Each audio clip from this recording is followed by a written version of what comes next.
I never wanted kids. In fact, I made it clear to my husband, Tom, from the very beginning of our relationship that I wanted to be child free. He agreed, saying that he had no interest in being a father either. It was one of the things that brought us together and made us feel like we were on the same page. Tom and I have been together for 5 years, and we've always been happy with our decision not to have kids. We enjoy traveling, trying new restaurants, and spending time with our friends. We both have demanding jobs. He's a software developer, and I'm a marketing executive, so we often spend our evenings relaxing at home, watching TV, or reading. My relationship with my parents has always been complicated. They're very wealthy and often try to use their money to control me. They've never approved of my decision not to have kids, and they've made it clear that they want me to give them grandchildren. When they announced that they were going to leave a huge trust fund for their future grandkids, I knew it was just another attempt to manipulate me. When I told Tom about the trust fund, he surprised me by saying that he thought it was a great idea. He started dropping hints about how nice it would be to have a little one running around and how we could use the money for their education and future. I was furious. I felt like he had lied to me about something so important. We fought about it constantly, but he wouldn't budge. Despite our arguments, Tom and I tried to keep our daily routine as normal as possible. We still went to work, cooked dinner together, and went to bed at the same time every night. But there was an underlying tension that I couldn't shake. I felt like I couldn't trust him anymore, like he was going to change his mind about everything we had agreed on. I started to feel like I was losing control of my life. My parents were trying to control me with their money, and Tom was trying to control me with the idea of children. I felt like I was suffocating. I needed to talk to someone to get some advice about what to do, so I called my cousin's brother, Ryan. He had always been a great listener, and I knew he would be able to help me figure things out. Ryan and I talked for hours, and he listened patiently as I poured out all my frustrations and fears. He suggested that maybe it was time for me to take control of my life and stop letting others dictate what I should do. That's when Ryan came up with a plan to teach Tom a lesson. He suggested that I buy a fake baby doll that cried all the time, and we would make Tom think that we had a real baby. It would be hilarious and very real, and we would be able to show Tom what it was really like to have a child. At first, I was hesitant. It seemed like a cruel prank, and I wasn't sure if I wanted to go through with it. But Ryan convinced me that it was just a harmless joke and that it would help Tom see things from a different perspective. So I went online and ordered a realistic looking baby doll that cried and made all the usual baby noises.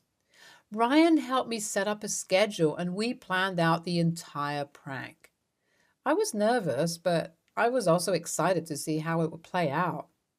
When the doll arrived, I carefully placed it in the bassinet in our bedroom, making sure it was hidden from view. Ryan came over that evening, and we waited for Tom to come home from work.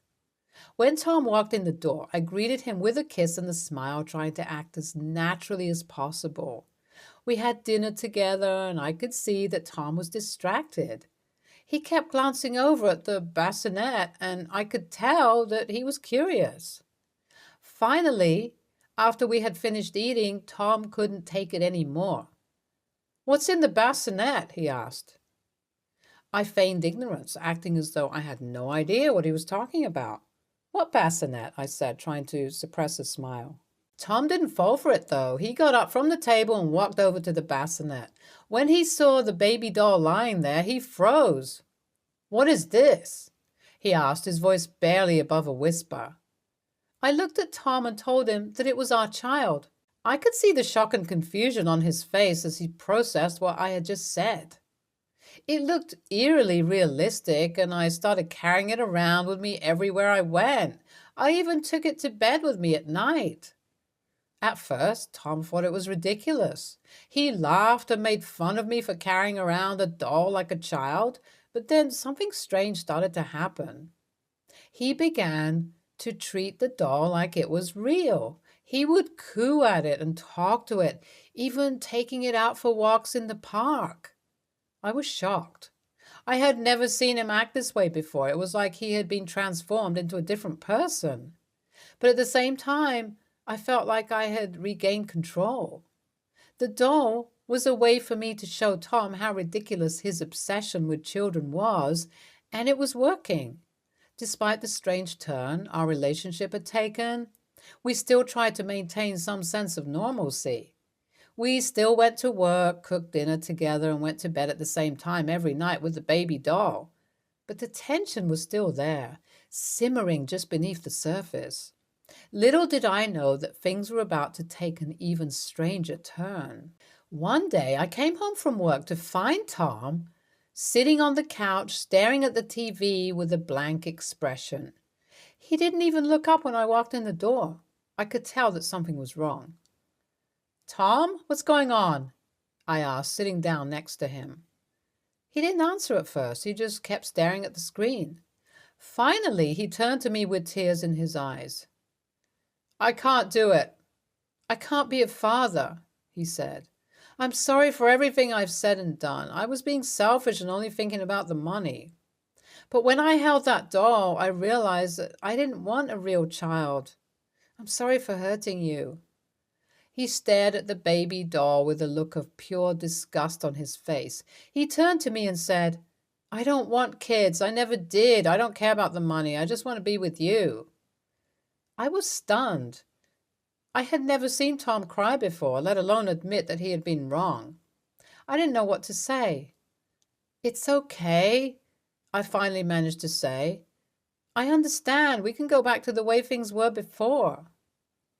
But things didn't go back to the way they were before. The tension between us had been building for too long, and it was like a dam had finally burst.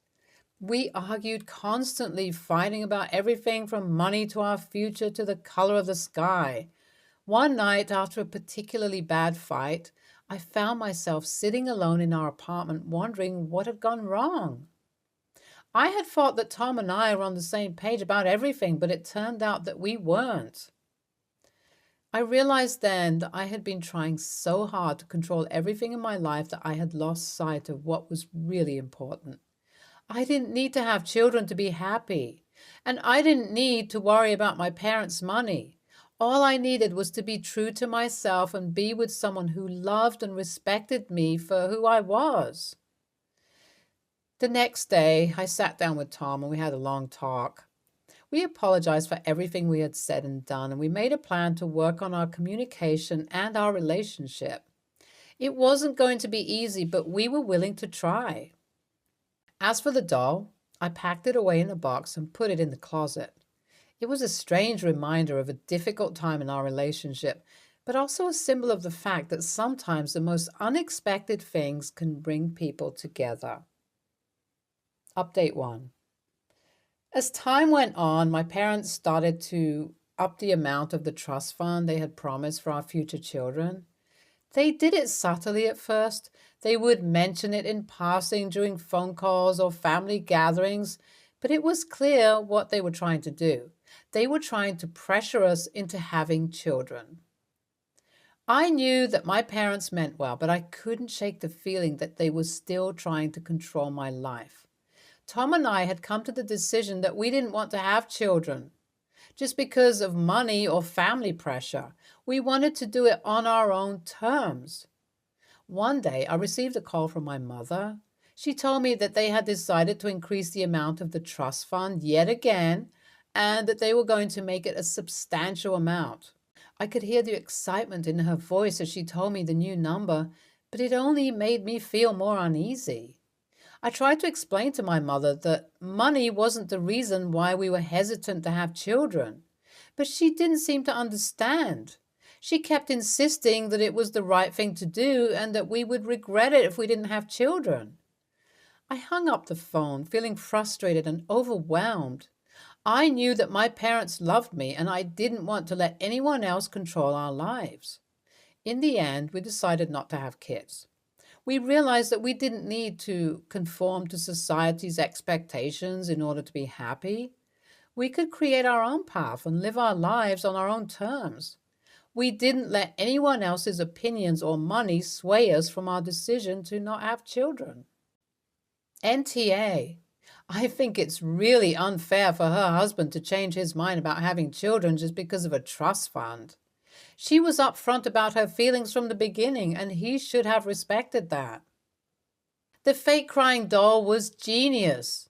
It drilled some sense into him about what having a real child is like. Next story. My husband and I haven't been baby-free in months. My husband is a stay-at-home dad, and I work a few hours a week, but I'm mostly at home as well. Financially, we're stable enough, but not where we could afford daycare or a babysitter.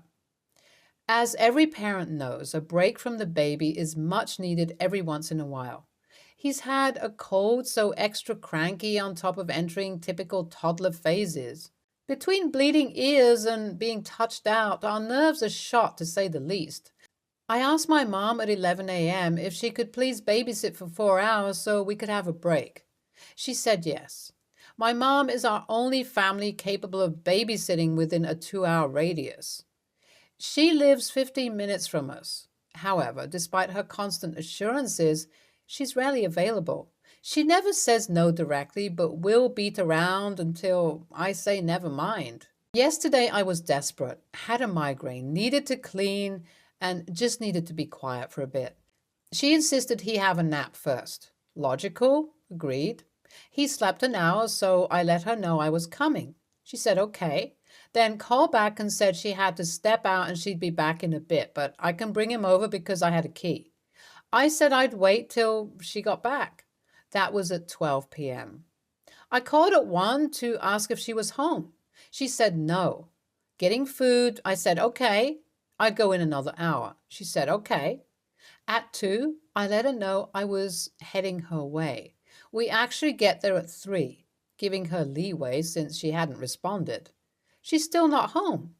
I video chat her. She's at someone's house. I told her if she didn't actually want to babysit, she really could have said that. She says, no, I do. I just hadn't seen her friend all year. So I stopped by to say hi and got caught up talking. I'm coming. So we waited. She shows up at 4:30. I'm upset. Migraine on 100. Baby's extra cranky. Nothing accomplished. I politely let her know the time frame to do what we needed has passed because dinner and bedtime was coming, and I still needed to get groceries, so there was no point in her keeping him. I gathered his stuff to leave while she's sarcastically apologizing for taking too long. She'd already told her husband my son was coming and he wanted to see him when he got off work, just making it seem like it wasn't a big deal. I turned and told her this was a complete waste of the day. I should have never asked her because she's unreliable, even in emergencies, which has happened twice, where she's agreed to babysit, then calls within the hour for me to get him. And I won't ever ask her to babysit again because it's obvious she has no interest in doing so, but would rather lead me on about it than outright say no. She gets offended and starts a tirade, but I'm over it, so I leave. Later, she and her husband messaged me saying I was being harsh and she wants to be part of her grandson's life. I wasn't being fair. I'm wondering if I was being an a-hole because I was upset at that moment. So, am I the a-hole here? Edit. Character limit got me, but I should add every time I say I'd save to find a babysitter, my mom would insist the family needed to keep him. I kind of agreed due to the crap you hear about babysitters abusing kids, and I know my mom wouldn't do that. I had money to pay her to keep him, and she knew this. So this isn't a case of I want free babysitting from her. Edit. There's a few people asking about my husband and the work situation. My husband is disabled and he's had recent medical scares, the mentioned emergencies, that would not be good to leave him alone with the baby for a typical full workday. We tag team our son so we get individual mini breaks as needed at home, but there's never not a moment our son is not within our hearing or line of sight, honestly. The bills and household child necessities are covered. My working helps out with that as well. Overall, the reduced hours I work helps my family's needs, but it doesn't constitute being able to do daycare. I don't ask for babysitting often at all because I realize he's ours and we chose to have him and we're happy to raise him. But again, a break every once in a while is needed. I've come to the conclusion we'll save up and try to plan so we won't burn out instead of relying on my mom. Final edit. I truly appreciate the feedback and advice here. I also realize I wrote a lot, so it's understandable there are a few who've missed some points I've addressed while giving me their feedback. I apologize for that confusion. It was a lot going on and hard to compact necessary information. Using the advice given going forward, I know what to expect and what actions I need to take. Again, I really appreciate everyone taking the time to read and comment. NTA. If she has agreed to babysit, then obviously it needs to be done at the time it is useful, not 4.5 hours after the initial agreed time. Also, AITA hates the idea of being able to rely on families, so be prepared for a bunch of people who are just furious at the idea that you'd expect a bit of help on occasion. NTA, you said exactly what I would have said. I'm child-free and typically side with the family in these scenarios, but it's too far to tell someone you'll babysit over and over and then not be there when you say you will. There has to be a point where you decide you can't keep trying. ETA, I knew some people would bring up not expecting free childcare because it's something I typically say to people. However, I don't see that as an issue. You asked her, didn't demand to expect it, and it doesn't seem to be something you ask of her often. Also, the issue here is more the fact that she wasn't there when she said she would be, not that you're complaining that she should be babysitting for you for free. Next story. Me, 49, and my wife, 45, have been married for 5 years. I have a stepdaughter, H, 22. She used to live in student housing but is currently taking a year off school and therefore isn't eligible anymore. Her school, workplace, etc. are a few hours' drive from here. I own an apartment around that area, so we're letting H stay there. I don't charge her any rent. My sister, 40, lost her job last year and works at a new place, which pays much lower. She lives with her boyfriend and my 14-year-old niece, and they're struggling with the rent. They like extravagance, so this is hard on an entire family. I want to offer the apartment to my sister's family to stay in since there are 3 people who actually need it. They're on board with this and we've talked to H. That obviously it won't be immediately and we'll give her some time to find another place, so my sister can stay there. He got upset and said if she really has to move, it's going to be hard. I offered to help her find somewhere, but said that this is our decision. My wife isn't happy with this and said I'm being unfair to H. Edit. The extravagance comment doesn't mean they're not living within their means. Obviously, they've cut down now. Just wanted to clarify because telling me to just tell my sister to not be extravagant isn't really helpful when it's already been done. And I'm sorry, but everyone is saying I'm favoring 2 adults over my young stepdaughter. But my niece is 14. She's a minor. YTA, you can't just throw your stepdaughter out who'll struggle with finding an apartment and paying rent, probably even more. Also, you said your sister and her family like extravagance, and therefore it's difficult for them. So perhaps give up the extravagance. I suggest that you find a compromise with your wife and don't throw your stepdaughter out into the blue. YTA, you're being unfair to H in that you're kicking out a 22-year-old who's working and has done absolutely nothing wrong in favor of 2 grown adults with jobs who can't be bothered to live within their means and are dragging their kid down with them. It's your property and of course you can do as you like, but don't delude yourself into thinking you're being fair because you're not. Stay tuned for more stories from Our Girl Relationships.